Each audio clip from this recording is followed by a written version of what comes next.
чемпионаты жеке колдорго өтүп кеткен, мыйзамсыз өтүп кеткен. Ошонун баардыгын ошондой тиешелүү күч структуралары баарын аныктап чыгып, азыр мына мамлекеттин карамагына өткөрүп берип атат. Анын ичинен ошондой биздин фондубузга, материалдык резерв фондубузга өткөрүп берип атат. Өткөрүп алдык. Азыр тиешелүү бул эле комбинат эмес, ошондой жанындагы ошондой тиешелүү 1 гектардан ашык жери менен алып жатабыз.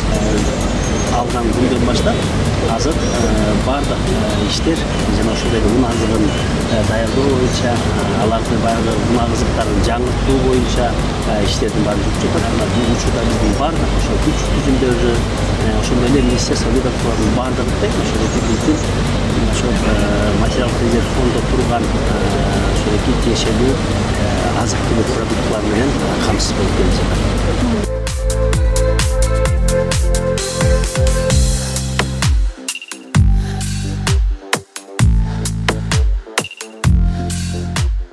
Бүгүн өлкөбүздө жалпы эле Кыргыз мамлекетинде өтө чоң жаңылык болуп атат. Каракол шаарында, Сыскөлдүн Каракол шаарында Экодан деген тегирменди Кукенканын төрагасы Ташип Хамшекылышаевичтин колдоосу менен мамлекеттин карамагына өтүп, бүгүнкү күндө мамлекет материалдык резервдер фонду өздөрү оңдоо түзөө иштерин жүргүзүп, толук кандуу ишке киргиздик. Азыр бүгүн ошонун ачылышы болуп атат.